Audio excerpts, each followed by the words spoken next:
On Friday, Virginia Governor Glenn Youngkin announced updated policies concerning transgender school mandates put in place by his predecessor. Those mandates permitted schools to withhold a student's gender transition from parents for privacy reasons. Joining us to discuss the change and the future of this transgender debate in schools is the Secretary of Education of Virginia, Aimee Guidera. Thank you so much for being here, Ms. Secretary. Your department released a new policy on Friday that states that Virginia's Department of Education, quote, fully acknowledges the rights of parents to exercise their fundamental rights granted by the 14th Amendment of the U.S. Constitution to direct the care, upbringing, and education of their children. Why has Virginia's Department of Education issued this new model of policies for schools? And what does it change rather from the previous administration? So the bottom line is parents matter. As you said, this is in statute. It's ensconced not only in the U.S. Constitution, but in the law of Virginia, that parents have rights to make decisions about their child's well-being, their upbringing, and their health. And the former policy that was put in place in 2021 by Governor Northam's administration was not aligned with those laws and statutes and did not recognize the vital role that parents play in students' lives. And by law, there was a statute that was put into place in 2020 that mandated that the Department of Education put forth these policies. The first round of these policies was last year with Governor Northam. And these policies not only didn't recognize parents' rights, they went out of their way to say that teachers and schools should keep information from parents. And basically went against that spirit of the law of parents being informed and engaged in their parents' information. And so as a result, the Youngkin administration made decisions that we were going to replace that policy. And to be blunt, this policy just wasn't working. We know that only 13 of our 132 school divisions had actually adopted this policy or a policy like it because it just wasn't tenable and it was out of step with just common sense and what the values of these school divisions are. And also, it was confusing and was disruptive to schools. And so we tried to amend all of that and to address those concerns. Yeah, and the Northam administration, their policy basically said that regardless of gender identity, kids had to be acknowledged by their pronouns or their chosen names. And those guidelines came after you mentioned the legislature passed a law in 2020 that demanded that your state's Department of Education develop model policies, a template for schools to follow. I want to read a little bit from the Northam policies. It said, protection of student privacy and the confidentiality of sensitive information was paramount. How is it possible that a teacher or a school would be allowed to legally withhold information from a parent regarding their child wanting to be called a different name or use a pronoun that didn't correspond to their sex, Ms. Secretary? So I have to tell you, as a mom, I find it just unbelievable that any school division would ever think that this was the right thing to do, or any governor's office. You know, as a mom, I want to be informed with everything that's happening in my children's lives. I want to work in partnership with my student, with my children, with my children's teachers, and with the school, and have it be a partnership. And when the piece you just read, when the message is not only do we not value parents' input, but we are purposely going to tell our teachers to not tell teachers things, especially around something as important as a child's identity and a child's development. Those are the conversations and the points in a child's life when a parent must be most engaged. If my child was dealing with a decision as big as changing her identity, you bet I want to be informed. You bet I want to work in partnership with open communication with the school. And I want to be there for my child and know what's going on. And it's incredible that the policy was to keep parents in the dark. Secretary Guidera, some advocates say that these new policies, your new policies, are unenforceable and that the courts will strike them down because they appear to violate state and federal law. Employment and civil rights attorney Joshua Ehrlich told the Washington Post this: Governor Youngkin is trying to pick a political fight by attacking trans students, but his model policies are in conflict with recent court rulings. Discrimination against transgender individuals is illegal discrimination on the basis of sex. Your response, and where do you see this debate going, both in your state and on the federal level? So I encourage all of your viewers and everyone to take a look and read the guidance and to read not just the model policy that came out of it, but all of the background and the materials. There are pages of legal documents and legal resources that we consulted to back up this policy. We worked with countless lawyers to make sure that everything in this policy is backed up by the law and backed up by research about the importance of having good communication and parent engagement in our schools and parent partnership with teachers. Um, we know that parents matter. The rights of parents to be engaged, to be informed, and to be part of the decision making, and the rights to make these decisions for their children and to help nurture and instill values of them. Those are rights that are ensconced in both federal and in state law, and that we think we have a very strong case to be made for parents are the first and most important teachers of students.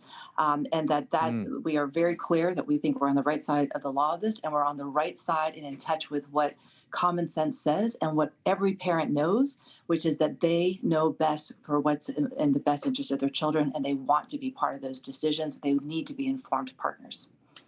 Yeah. Madam Secretary, according to Equality Virginia, which is an LGBTQ advocacy group, they claim about 10% of Virginia school boards implemented those controversial Northam rules for how schools should educate transgender students.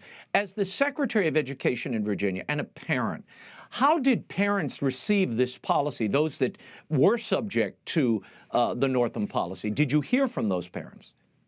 We did. We actually received. So first of all, we will work closely to work with school divisions to help them understand this policy. We want to work in partnership. We want to listen. We want to work together to have people understand this. But the goal of this policy is to treat everyone with respect and with dignity. And every single child has a right to go to school in an environment, in a vibrant learning environment in which they are welcomed, they feel supported, and they're treated with respect and dignity. And that's at the heart of this. And what we heard from parents, and that we received copies of trainings that were being done in some of our school divisions that literally said, you cannot tell parents about things when children are thinking about transgendering. That just basically gets at the heart of everything we know is right about building a community, building a school culture in which there is trust, in which there is a sense of belonging and a sense of partnership between school and home. And we know from what we've heard from parents and what we've heard from teachers, too, who weren't comfortable with this policy and let us know that this was not the kind of environment that they wanted to teach in as well. So we are also hearing lots of wonderful things and reinforcing things. I know the media likes to pick up on all the controversies in the school divisions that are saying that they do not endorse this new policy. But we're also hearing from many, many school divisions that are thanking us for bringing clarity, for helping them to have very clear guidance about how they can enforce this policy and ensure that they are creating an environment in which all students are welcome, in which we are embracing all students and treating them with dignity and with respect, and that we, again, are reinforcing the importance and partnership among students, parents, and teachers. The ACLU of Virginia has said that your new policies would worsen the already high rates of self-harm and suicide among these LGBT students. They tweeted the following: "We are appalled by the Youngkin administration's overhaul of key protections of transgender students in public schools." Your thoughts?